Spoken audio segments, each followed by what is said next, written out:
Rihard, čau. Spēlēsim pēc noteikumiem. Zilo karš principu, ne?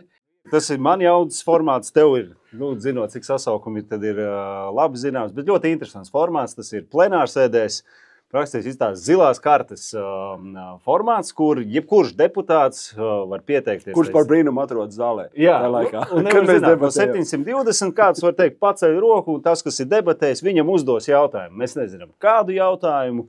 Tad arī šodien ar Robertu tad kopā mēs šo formātu arī iedzīvināsim šeit. Mums priekšā ir jautājumi sagatavot, ko mēs nezinām. Tiešām, godīgi saku, nezinām, kas šeit ir. Un zilās kartas princips mēs varētu sākt. Roberta, zakmē šeit 2, 3. Un vai tev šķiet, ka Latvijai būtu jāsaglabā veto tiesības Eiropas Savienības ārpolitikā? Jā. Bet tur ir tie noteikumi, Rihard, ka vēl ja principā sēdes vadītājs var, tas, kas uzdeva jautājumu, viņš ir apmierināts ar jautājumu, atbildi, viņš var vēl 30 sekundes paņemt. Ok, ļoti labi, jo es neiztēju savus 30 sekundes jautājumu uzdošanai. Varbūt, Robert, tomēr mazliet plašāk par jā. Kādēļ tas ir svarīgi? Latvijā saglabāt veto tiesības. Ir tā, ka mums liekas, ka Ungārijas slikti uzvedās, tad vajadzētu viņai atņemt veto tiesības, un tad mēs rullētu pāri visos jautājumos ar vairākumu. Bet jāsaprot, ka vairākums ir Vācija, Francija, Itālija, Spānija, un viņiem pilnīgi pietiek, ka tiem maziem te var nerēķināties arī citos jautājumos. Tāpēc tās veto tiesības ir svarīgas, viņas bieži nepielieto, bet, ja viņas ir, tad viņas patiešām nopietni iemeslu dēļ, un Latvijai tādas situācijas var gadīties. Tāpat kā Lietuvai un Igaunijai, teiksim, drošības lietās vai kaut kur citur, un mums nedrīkst sarežģītā situācijā lielās valsts pārolēt pāri. Starp citu, man godīgi radās uzreiz jautājums interesi pēc. Vai Latvija kādreiz ir izmantojusi veto tiesības? Nē, cik zinu, nē. Ok. Labi, tad es ņēmu tagad. Rihard, kurš Eiropas parlamenta kolēģis tev liekas visinteresantākais, neobligāti patīkamākais? Es visus neesmu iepazinu, bet no tos, kurš pazīst. Interesantākais. Šis ir baigi labs jautājums. Robert, tu esi ļoti interesants. Es neesmu apmierināts ar atbildi. Vai plašāk gribēt? Vai plašāk, es domāju... Ņemam svešos. Man grupā ir daudz interesanti kolēģi. Man liekas, interesanti ir Beļģis, Kris Van Diks. Viņš ir interesants ar to, ka ne tikai viņš ir Eiropas parlamenta deputāts, viņš vienlaicīgi ir arī Beļģijas pilsētas mērs. Tādas divas lietas. Latvijā viņš būtu notiesāts. Es ticamāk, interešu konflikts, vai vairs testēšu. Bet kas man tāks, tas padara viņu vēl interesantāk, cik raibi ir Beļģijas politika. Īstenībā, cik saprotu, Beļģijai līdz pat 11 vai 12 parlamenti. Maziņē. Tad to visu savilk kopā, lai viņš vēl pārstāvētu visu Beļģiju Eiropas parlamentā. Tas padara viņu interesantu, un, protams, tas arī viņa izpausmēs. Man tā liekas, ka viņam piemīt labākā kompromisa māksla. Man arī viņš ļoti patīk. Jā. Paldies. Robert, vai tu kādreiz esi izdomājis jautājumu žurnālistam, lai izvairītos no viņa jautājuma? Laikam nē. Es kaut kā mēģinu tomēr būt tolerants, lai arī tas žurnālists bieži vien nolasa varbūt manā sejas izteiksmē, ko es par to jautājumu domāju, bet es tomēr mēģinu viņu neatbildēt ar jautājumu, bet mēģinu atbildēt tā, lai viņš viņu nevar izmantot kaut kādā kontekstā man atbildi. Tas nav viegli, jā. Es, starp citu, man uzreiz no šī jautājuma izrādot, man pirmais, kas rādījās tāds priekšā, ir mūsu premjera Evika Siliņa, kur viņai ārvalstu žurnālists uzdeva jautājumu. Jā, es atceros. Un viņa pretī, bet ko jūs domājat? Un tā žurnālista bija, tas esmu žurnālists. Tā pagaidiet, es te interviju vadu. Man ir jāmācās vienkārši, ko lai saka. Valsts vīriem un valsts sievām. Rihard, kā tu reaģēji, kad Twitter komentāros kāds sāka saukt par NATO zombiju un sūta karot frontē Ukrainā? Jā, man ir saglabāts tāds ekrāna šāviņš formāts, kur ir nobarojies Krievu oficieris, tur telefonu rokās, un uzraksts ir tāds, ka tie ir tā botu armija Krievijas vai ne, kas te uzdod šos jautājumus. Kāpēc tu neesi frontē? Kāpēc tu neesi tā? Tā kā, tur atbildes jau nekāds nav. frontē mēs esam citos veidos un formātos. Arī šeit, Eiropas parlamentā, mēs esam frontes līnijās. Mums jācīnās ar vatas galvām šeit pat Eiropas parlamentā, un viņu nav tā, ka nebūtu vispār. Un līdz ar to tās frontes līnijas, viņas jau ir tādas tēlēni izsakoties. Ir fiziskas frontes līnijas, un ir arī politiskās frontes līnijas, un mēs esam frontes līnijas priekšgalā. Es tev piekrītu un arī gribu pateikt, tā kā ar atbildi esmu apmierināts pavisam īsi, kā atgādināt, kad arī būs, ja būs tik sarežģīts, ceru, ka mēs te nospēlēsim tā, lai tik slikti nebūtu, bet tu esi zemesargs, virsnieks. Jā. Tā kā, kad būs svarīgi, tad arī tu būsi frontē. Tieši tā. Man pirms jāizlasa, lai nekļūdos. Robert, kas tavuprāt ir lielākā kļūda, ko pieļaus Eiropas Savienības ārpolitika pēdējos 5 gados? 5 gados varu minēt nenopietnu attieksmi pret militārām iemaksām. Teiksim, tieši 5 gadu atpakaļ 2020. gadā tad bija premjeriem un valsts prezidentiem jāvienojās. Tas notika 20. gada vasarā par nākošo 7 gadu budžeta izdevumiem. Un militārā mobilitāte, kurā bija komisija ielikusi pavisam niecīgos Eiropas līmenim 7 gados 6 miljārdus eiro, nosita lejā līdz nullei naktī. Okay. Un pēc tam kaut kā saglābā ar tādu von der Leyenas iejaukšanos, ko Eiropas komisijas vadītājs vismaz 1,5 miljārdu atstāja, kas, protams, sen ir iztenderēts kādā 22. gadā vai 23. Un mums tagad līdz 28. gadam Eiropas kopējā katlā nav militārās mobilitātes naudas, neviena eiro. Bet vai nav tā, ka es saku, tas nav, bet man ir dabīgi rodas jautājums, ka varbūt īsti politiskai vadībai nav izprast, ko nozīmē militārā mobilitāte. Jā, mums likās 2020. gadā valsts vīriem, ka tas kā tāds stulba ekonomikas pozīcija, vai ne? Tur lielā budžeta ieliksim kaut kam citam. Jā. Kā mēs zinām, tur zaļajiem kursam, tur nevalstiska organizācija finansēšana. Jā.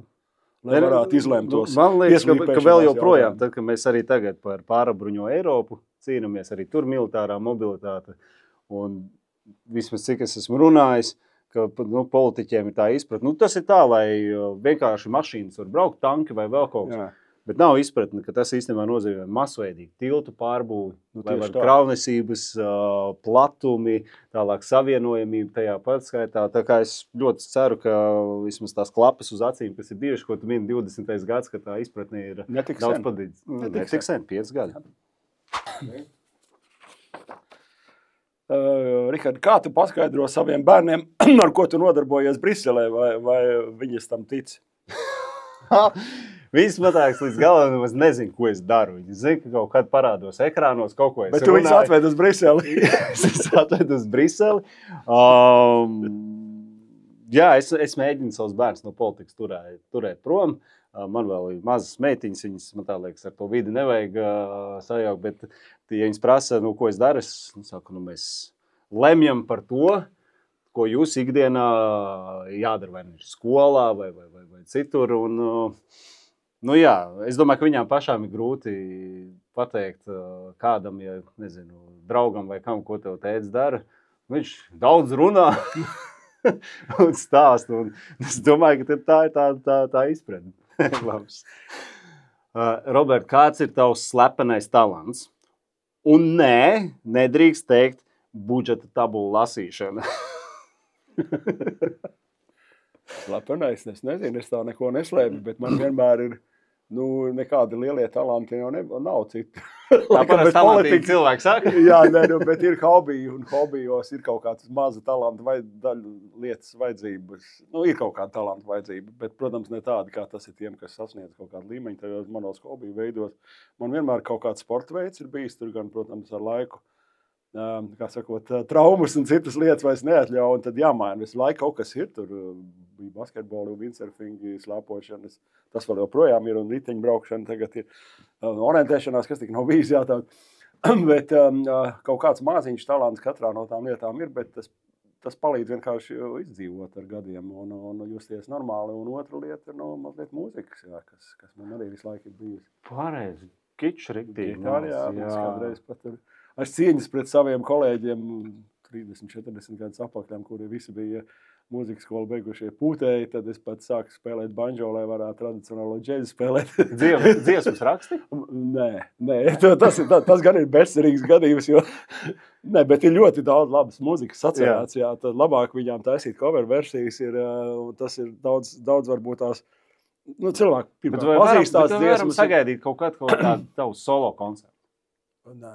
Nē, man tā sliktā lieta, kur man nav talanta, tā ir dziedāšana. Rekords saslēgties. Jā. Es nezinu, ka man ir talants dziedāt, bet es gatavs dziedāt. Ja tu, teiksim, spēlē vairākus instrumentus, un tas, ka pats par sevi, un ja tu vēl dziedi, tad tu vari taisīt solo koncerts. Jā.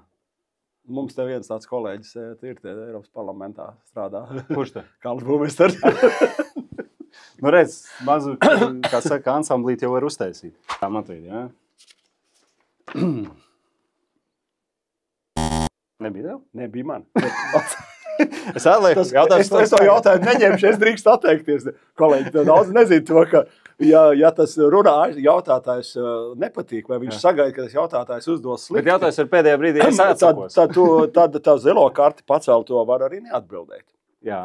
Tad, kad, protams, ir vēl viena lieta, ko daudz deputāti nezina, neskatoties uz to, ka tas neatbild tas runātājs, kuram gribēja uzdot tā jautājumu, un viņš neņem to jautājumu. Jā. Viņš tomēr var izteikties tās 30 sekundes. Atzīšos, es tagad šajā savā pirmajā sasaukumā esmu atteicies, jo es norunāju, man pieteicās, un es, protams, paprasīju, kas pieteicās. Jā, protams, tad jāzina. Man parādīja, ka es pateicis komunistiem neatbildu komunistu jautājumu.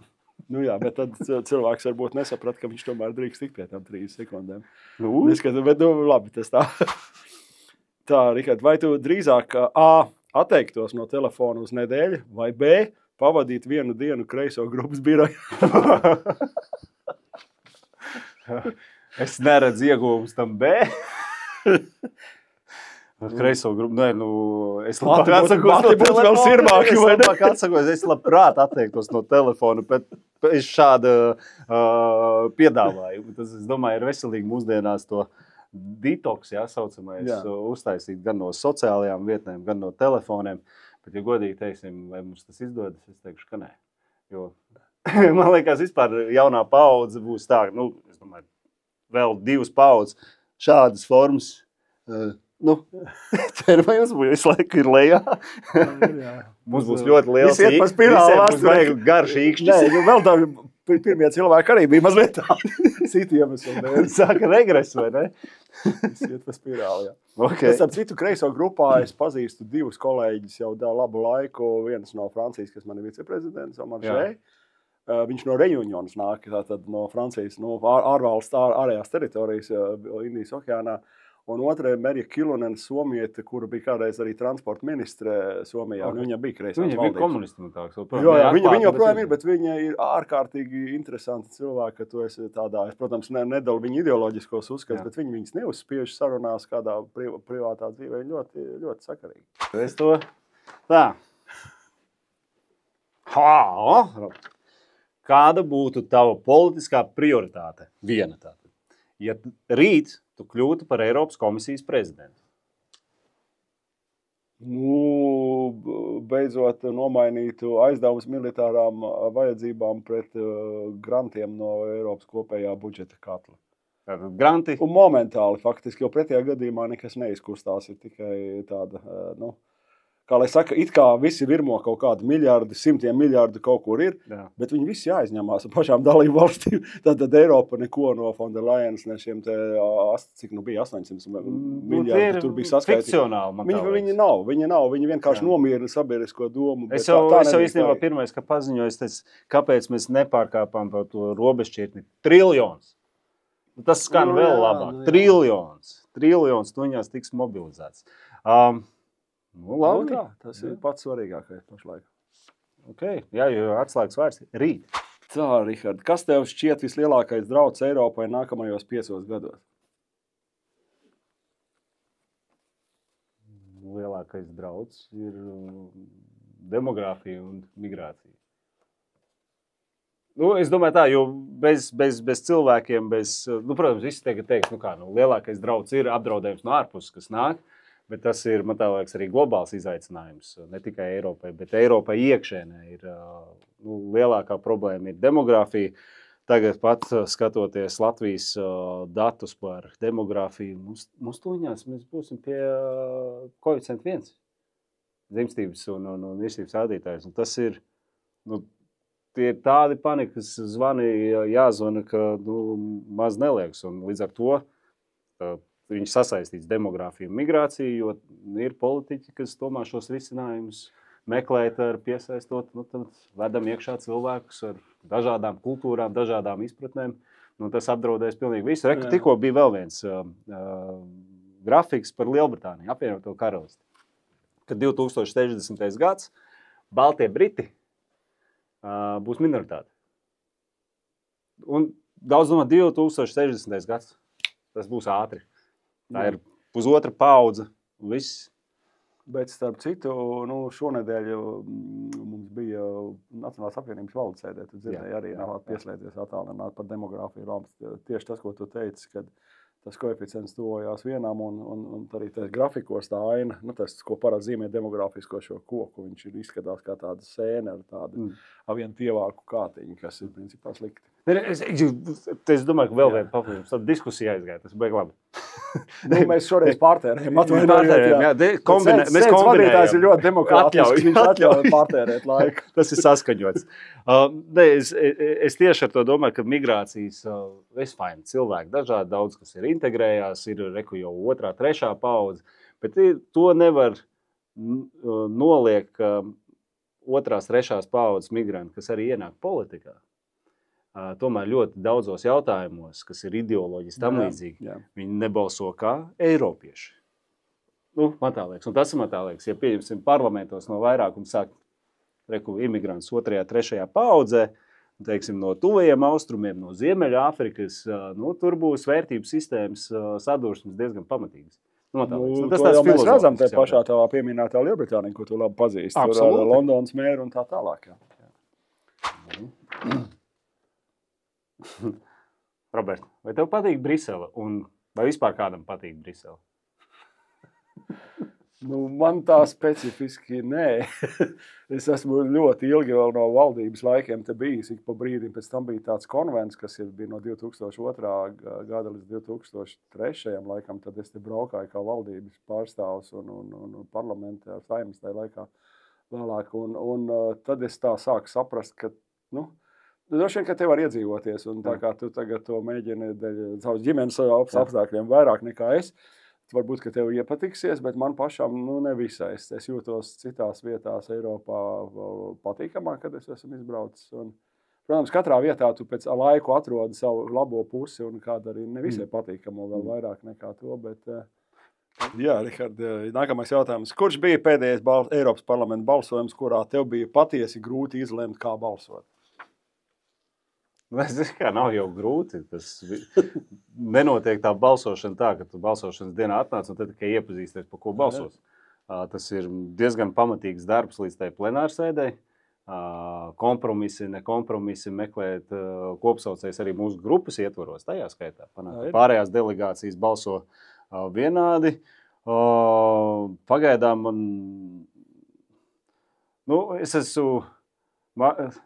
ir mājdzīvnieki. Dzīvnieki pēc dabas, bet balsojums pieņemsim par paplašinātu vilku izšaušanu. Tas nekad nav populārs, ka tu balso kaut ko par, kas paplašina dzīvnieku populācijas samazināšanu. Bet tā tu arī saproti, ka tam ir visam racionāli pamatoti iemesli. Iekšēji dvēseliski grūti balsot, atņemt dzīvnieciņam, kurš nav pie vainas vienkārši tādēļ, ka viņš ir pēc dabas plaisējis.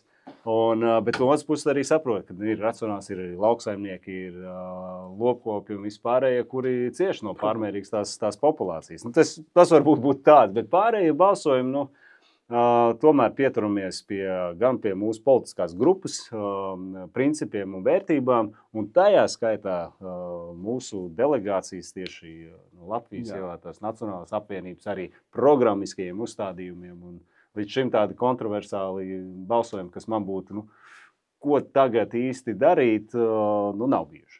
Jā, es varu tev parasti jau jautāt, jau neatbildu, bet es varētu piebilst. Arī var savu viedokli. Kur parasti daudz vēstis kolēģi, visādi tie, kas interesēs par politiku, nesaprot, kā mēs tur par gala balsojam kādam garam rezolūcijas projektam, piemēram, esam nobalsojuši atturoties. Tā baigā sliktā pozīcija, ka nav par vai pret. Bet tas bieži vien notiek tāpēc, ka tur tajā rezolūcijā blakus labām un ļoti svarīgām lietām ir pieņemt, ka ļoti nepiemņemams lietas nobalsots.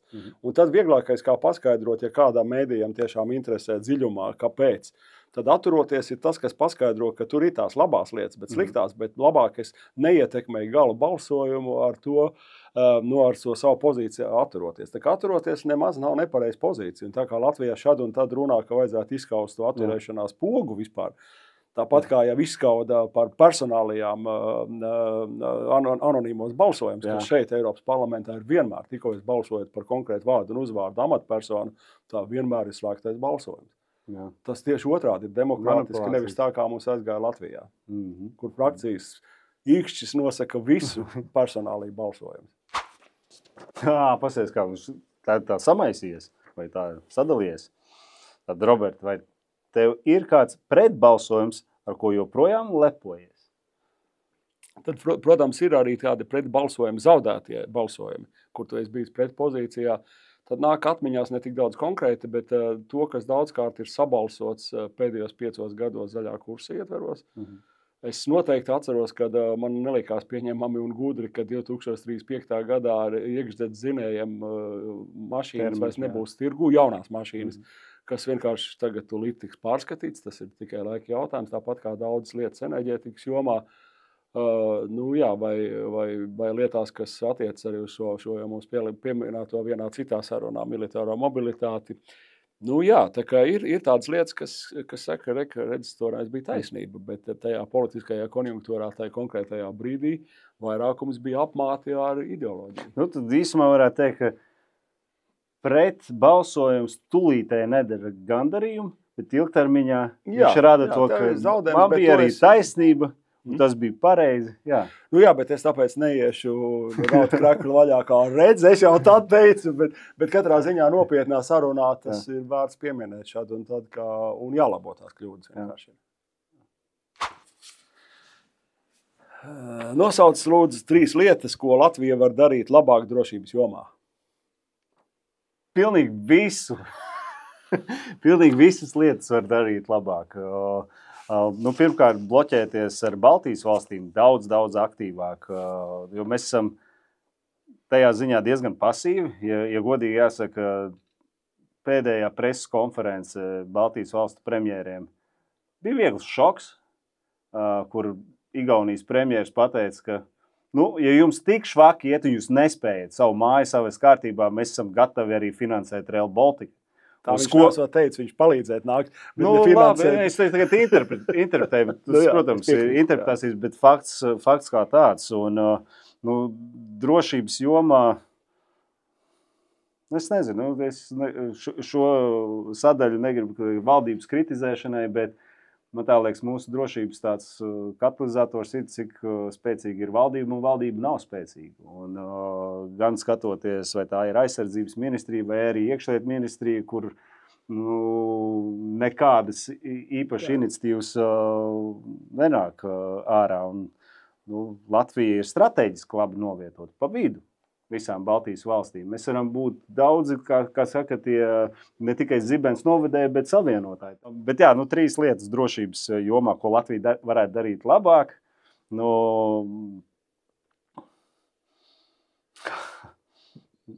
Tu jau pateici. Es vienkārši negribu pateikt tā, ka tu nepasaki praktiski ko, jo šo jautājumu tur ir tā ir. Garš saraksts. Savējie sapratīs un svešie neklausīsies. Tieši tā. Okay. Robert, vai tu kādreiz esi vēlējies mest visu pie malas un doties pļaut sienu? Sienu var pļaut, es gan neesmu labs ar rokas izkapt pļāvējs, bet ar traktoru es pļauju. bet tas ir patīkam nodarbošanās īstenībā. Nu, līdz kaut kādam zināmam līmenim, ja droši vien, ja to dara katru dienu un daudz stundas, tad varbūt tas vairs nav patīkam. Tā kā tas palīdz, jā, un vispār pabūt laukos vismaz nedēļas nogalēs ir patīkami. Jā. Tas bet vai tev ir bijis tāds brīdis, ka vispār? Nu, nē, varbūt, nē, es domāju, ka nē. Es jau politikā esmu, es tā skaitu jau kādas, tādā izpratnē no atmodas laikiem, jau 40 gadus, ja, faktiski. un lielākā daļā vēlētajos amatos arī, jau arī ļoti ilgi laiku, kas ir vēlētais, tas, protams, ir patīkam, ka tu vari iegūt sabiedrības atbalstu, kas ir pats par sevi novērtējums, kas tev ļauj tad vēlmi darboties. Bet otrkārt, tu arī atbildi par tiem cilvēkiem, kas ar tevi kopā ir strādāt. Līdz ar to tu tā nevar ēst viņas pametu visu, lai kā viņi tur tiek paši galā. Es pats kaut kā tur pļaušu zāli un gan jau izdzīvošu, tā es nekad neesmu domājis.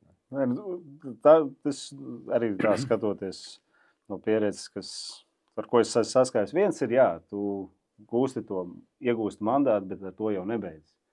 Tas, kas pēc tam, lai tu ar elkoņiem vai ar ko panāktu šeit, pieņemsim, šajā lielajā mājā 720 deputātu vidū, un es domāju, tajā ziņā tavs sasniegums, un es saprotu, tu esi līdz šim vienīgais no Baltijas valstīm tik augsta Eiropas parlamenta amatā viceprezidenta. Un, tas ar ļoti daudz ko liecina.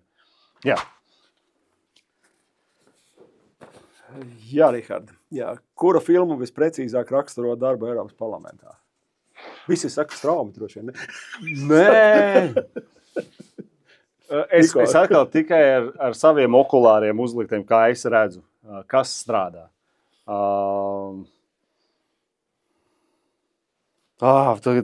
Kura filma vislabāk raksturo?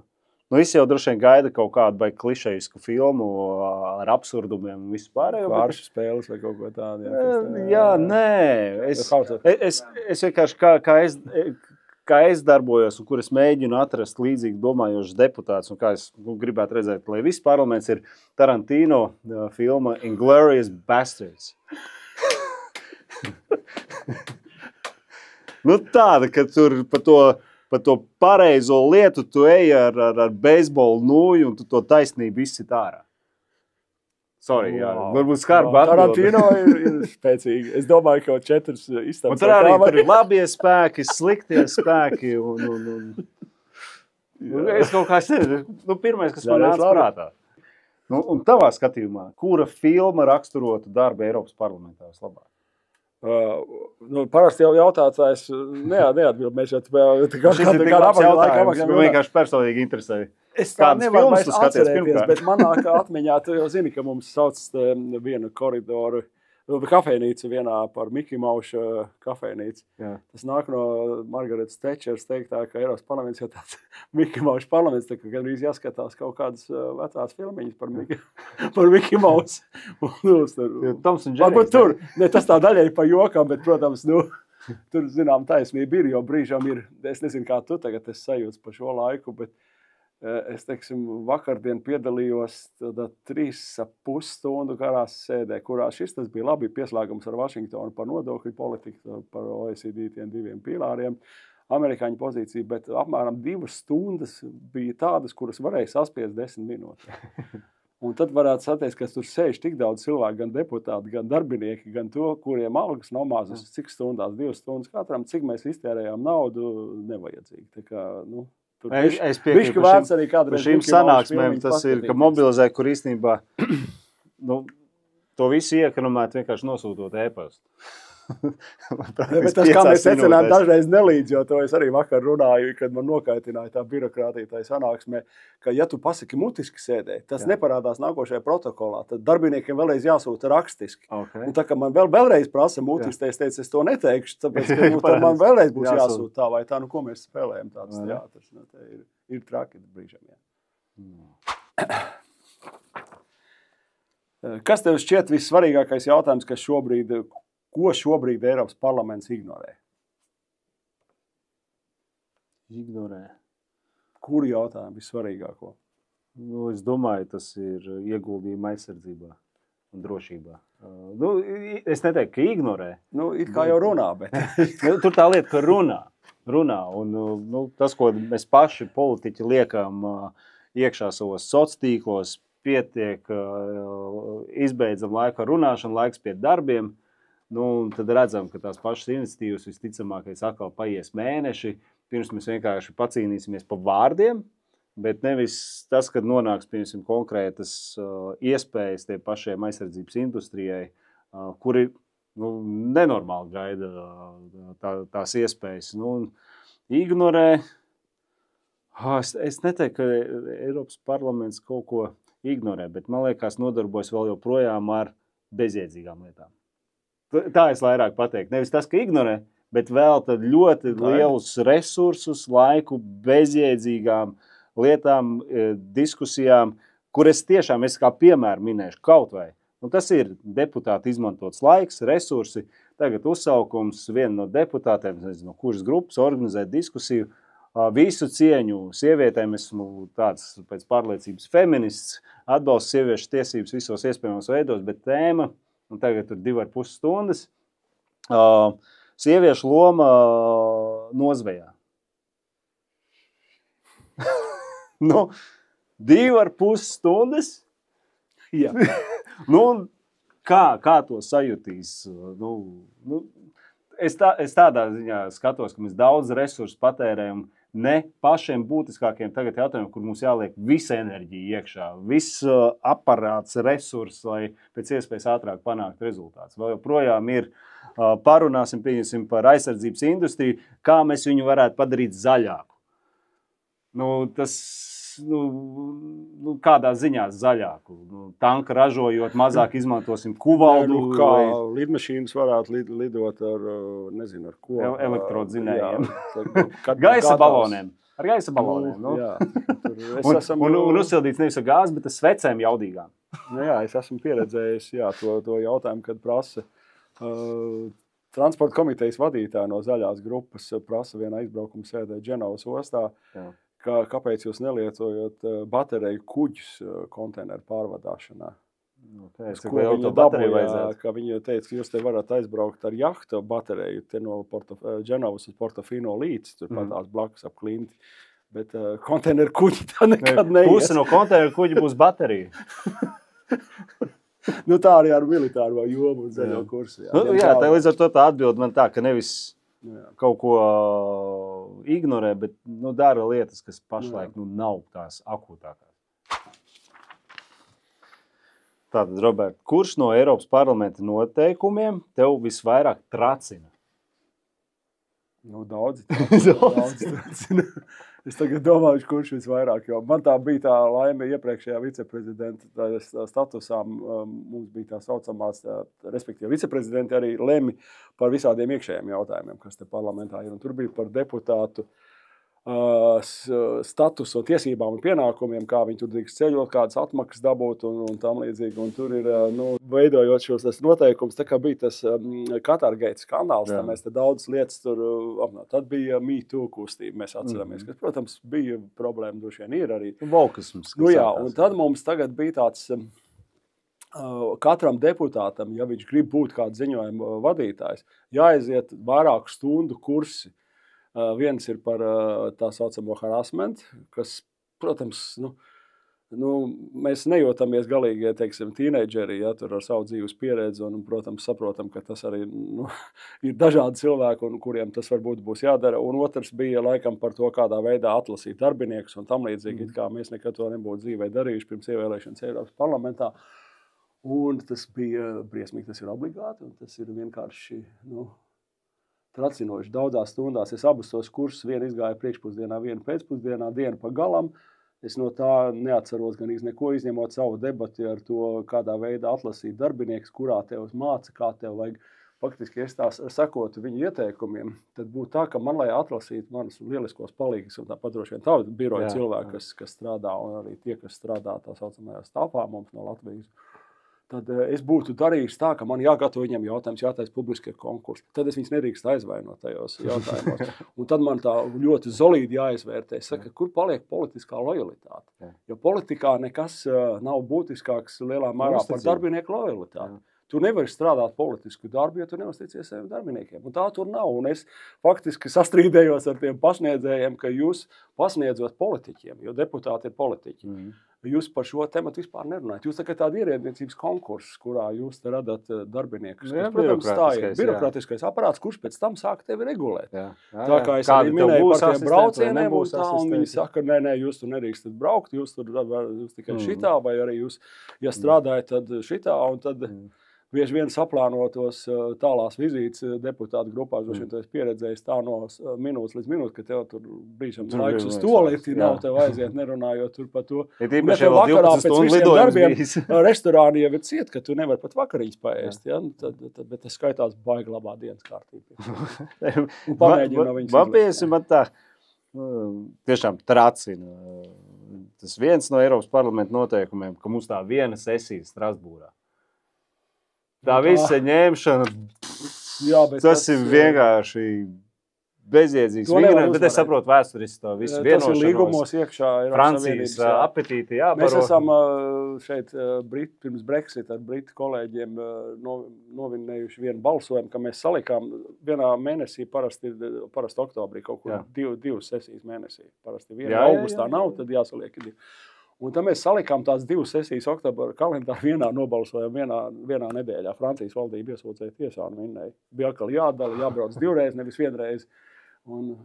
Tas tā ir, ka līgumi pārkāpj? Tāpēc, ka Eiropas Savienības līgumā, un Francijas valdība to uztur un uzturēs. Jo, kā es tad jokoju, tas prezidents, kurš piekritīs to atcelt, beigs dzīvi Konkordas laukumā. Es saprotu, pārsvarā to visu maksā Vācija. Arī Latvija mazliet. Bet tās lielās donoru valsts, kas ir.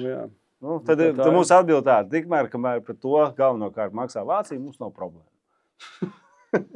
Bet tracina tā braukāšana. Es domāju, arī visiem asistentiem un darbiniekiem arī tas viss process, tie visi koferi, kas stāv koridoros, visas fūras, vilcieni brauc ved, lai 4 dienas. Mēs kādreiz sen apakļam filmējām un rādījām, kas kādām kantīnēs ir, ko tur labi var glabāt.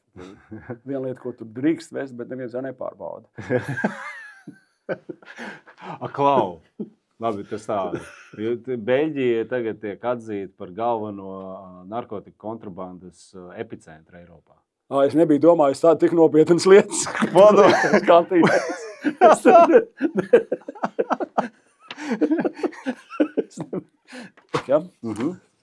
Kurš strādā vairāk?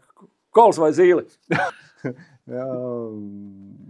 Tas ir nesalīdzināms, jo es zinu tavu gan kā grupas delegācijas vadītājs, gan kā ICR līdzdibinātājs tajā skaitā. Tātad Eiropas parlamenta prezidents biroja, tev ir atsevišķs portfolio vēl, pa ko tu atbildi.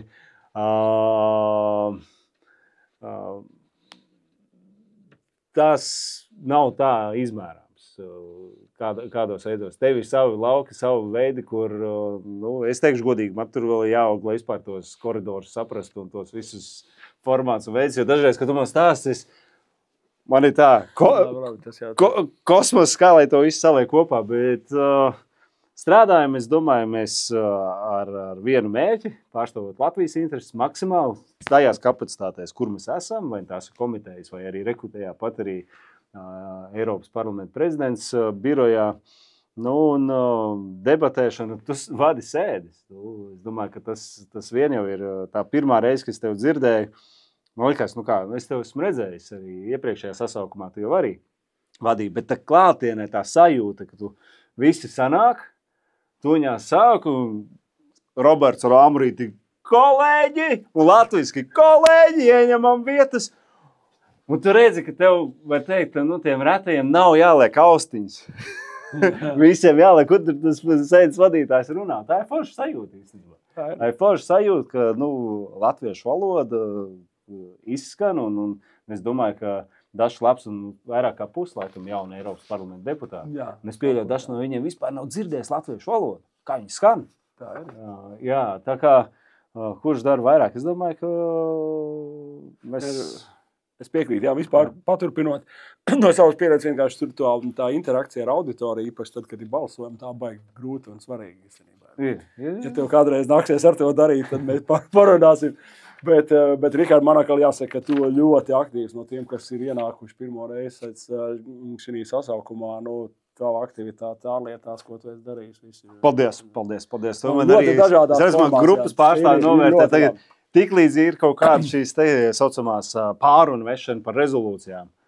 Uzreiz ir zvans uz biroju, vai Rihards ir pieejams, jo forši tā sajūta, kad novērtē, un otrs ir, man patīk, tas ir savu veidu sports, jo, tev pretim ir citu politisko grupu arī sarunvedēji, un viņi nav kaut kādi nīkuļi, viņi ir ilgadēju pieredzi un tā, un tu tagad aiziet, kā tu viņu, nav jau tā, daudziem liekas, ka tā aiziet baigā konfrontācija.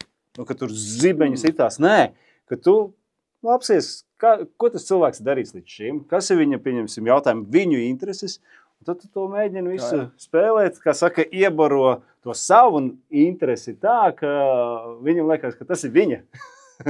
un rezultējās praktiski visi ar priekšlikumu iestrāde un rezolūciju apstiprināšanā. Tā kā jā. Šis ir labs jautājums. Es īstenībā pats kaut kad mēģināju skaitīt, bet man ir tas viens skaitlis galvā. Tātad, cik komiteju ir Eiropas parlamentā? Man liekas 22, un tad ir kaut kādas pagaidu. Man bija 23. Jā, jo laikam viena sēde palika par pilnu komiteju, viņa bija tā apakškomiteja. Tur bija kaut kādas divas bija apakškomitejas, tātad viena palika tikai, un vēl ir tās pagaidu komitejas, kā mana. Šeit tāds nav jautājums, bet tu uzdošu. Kur ir lielākā komiteja? Ārlietu, bet man tā liekas pēc skaitliski. Skaitliski ir ITRE. Industrijas, tehnoloģiju un enerģētikas. Jā, un kas ir mazākā? Sieviešu komiteja droši vien nav mazākā. Es pat nezinu, kas ir mazākā komiteja. Bet, tad mēs vienojamies uz to vidus, ka 20-23. Viņš ir maina status, jā, bet tā parasti ir. Bet viņas skaits ir palielinājies, ja es atceros, bija mazāk, man liekas, ka bija kā 20. Tas tā, skatītēm, Latvijā ir saimā 13 komisijas. Jā, tā kā uz pusi vairāk ir Eiropas parlamentā. Bet šeit nemaksā klāt par darbību komitejā. Te neko nemaksā klāt. Tā kā saimām. Te neko nemaksā klāt. Reku, tu varbūt viceprezidents atalgojums tev tāpat kā ierīnas deputātam. Tikai vairāk darba nekā bija līdz tam, jā. Par to pašu valdu, kas, protams, nav maz, jā. Kā tu atšķir īstu ārpolitikas pārliecību no PR šancētām frāzēm, un vai kolēģi tu arī atšķir? Tādā vēlreiz, Robert. Kā tu atšķiri īstu ārpolitikas pārliecību no PR stancētām frāzēm, sabiedrisko attiecību stancētām frāzēm, un vai kolēģi tu arī atšķiri, tavuprāt? Ļoti komplicēts. Šis ir baigi tāds, kur... Man mākslīgais intelekts. Tur ir atsevišķos gadījumus. Pirmkārt, īsta ārpolitika, kas ir balstīta tieši politikā, nevis emocijās un sajūtās. Kas tiek attīstīta, vai kaut kādi, daudz teiks, tu arī tur dažreiz, ka runā, tu esi emocionāls, bet tas jau ir tikai tā publiskā daļa. Bet tam jau tā visa priekšvēsture ir, kam pamatā ir dokumenti, pozīcijas, iniciatīvas. Un, šis ir baigi interesants jautājums, īstena ārpolitika. Ārpolitika pirmkārt jau viņi jānodefinē. Un tad, ja tu pieturies pie tās ārpolitikas un būvē uz tās, tad tā ir ārpolitika, bet ja tev ir tikai emociju vadīts kaut kāds redzējums, kas mainās kā zeķis. Starp citu, šis laikam saskan tagad ar Trumpu. Trumpam ir ārpolitika. Es domāju, šis varētu būt labs atbildot uz jautājumu.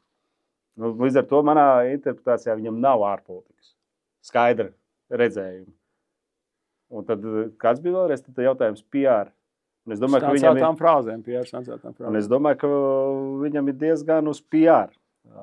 Kas nozīmē, tu pasaki, tu nepieturies pie tā, un nākamajā dienā tu mierīgi jau to maini. Man jāsaka, no manas puses tas bija ļoti nekorekts jautājums. Viņi nevar atbildēt 30 sekundēs, jo tur tiešām varētu attīstīt un attīstīt. Jā. Paldies, Rihard. Jā. Robert, kā tu domā, vai Eiropas parlaments kopumā kļūst gudrāks vai muļķīgāks ar katru sasaukumu? Šis atkal ir tāds glāze pilna vai pa pusē tukša? Bija bažas, es zinu, kad arī Robertai Metsolai parlamenta prezidenta, kur bija iepriekšējā sasaukumā 2,5 gadus, un tagad viņa turpināja. Viņa pirmās sēdes tajā viceprezidenta, mūsu prezidents tikšanās tajās birojos, viņa bija nobažījusies, ka šis ir trakāks parlaments un ka mums jāvada sēdes mazliet savādāk, un vispār jābūt gatavam tam un tam un tam. Bet, liekas, ka tā nav. Ir, protams, daži trakie, kā vienmēr, un daži tiek sodīti, un viņi parasti sēž pēdējās rindās, un no viņiem nekas nav atkarīgs, jo viņi ir pilnīgi neatkarīgi, bet viņiem zināmas tiesības ir. Bet, manuprāt, šis ir labāks nekā bija iepriekšējais, jo, man liekas, iepriekšējā bija vēl vairāk pirmoreiz ievēlēto, un mēs aizgājām rezultātā. Vairāk kreiso. Jā, mēs aizgājām pilnīgi nepareizi ar ļoti nopietnās lietās. Jā. Es ceru, ka šitā nebūs. Bet šeit vai... Es nezinu, vai to kaut kā analizē arī prezidents birojas pēc, kad ir parlaments ievēlēts. Kāds tas vidējais, piemēram, izglītības vispār? Nē, to es nezinu. Tāda es nezinu. Eiropas parlamentam ir nav vajadzīgs arī, ka tur augstākā izglītība vai vēl kaut kas tur vienkārši jebkurš. Nē. Es domāju, ka tas īstenībā tomēr nav kritērijs, lai kā tas neliktos, tas diploms kabatā. Tas, protams, dod zināmu. Bet politikā tu nevari to vērtīt. Ja tas cilvēks ir panācis ievēlēšanos, tad tas tā ir. Cita lieta, vai viņi spēja noteikt kaut ko būtisku parlamenta lēmumos vai darbā. Un man pieredze rāda, ka šī nē. Es varbūt šo savādāk, ka tur nevis pa gudrāks vai muļķīgāks, bet vai ir tā, kas ir racionāli politiķi vai iepratim provokātori. Ir gan tie. Jā, bet vairākums ir... ir te tādi, kas ir YouTuberi modernā valodā, kas brauc uz Maskavu, tur ik pa brīdim no Kipras tādi, kurus... Un tad ir ļoti pretrunīgi cilvēki ar labu izglītību un labām valodām, kā viens poļu deputāts neatkarīgais, kurš nepārtraukti provocē. Būdams acīm redzam erudīts cilvēks, bet viņa visa aktivitāte... Žegors Brauns, jā. Un ir visādi. Viņš jau doktora grādi ir. Un ir viens arī vācietis Lukas, kas no tāda neatkarīgas, ja viņi vienas pusdienas nejauši vienkārši sēdējām pie viena galda un pārunājām, kurš liekas jauns intelektuālis, bet viņš nestājas nevienā politiskā partijā pašlaik. Viņiem tā kustība ir tāda, ka redzēs, kā tas attīstīsies. Viņš runā ļoti daudz plenārsēdēs, viņam šīs tiesības ir. Viņš nerunā neslikti īstenībā, bet vai viņš ir izvēlējies pareizo politisko ceļu šeit iegūt ietekmi? Tas, kas no sākuma visu laiku point of order un braustiens. Jā, viņš brauc tās korekti. Bet viņš ir izmainījies pa 180. Jā, varbūt. Arī vizuāli. Viņš bija atnācis tāds hipsters, tā kā tagad ir uzvalks. Matus sasuka pat ir tā. Runā viņš visu par tēmu, padziļināti, akadēmiski. Tā kā viņš arī saprats īstenībā, ka šī ir vieta, kur lietas var darīt, ka nav tikai atnākt un pabļaustīties. Tā ir, ka nav tik slikti. Laiks. Kliedziens no zāles, debašu beigi. Thank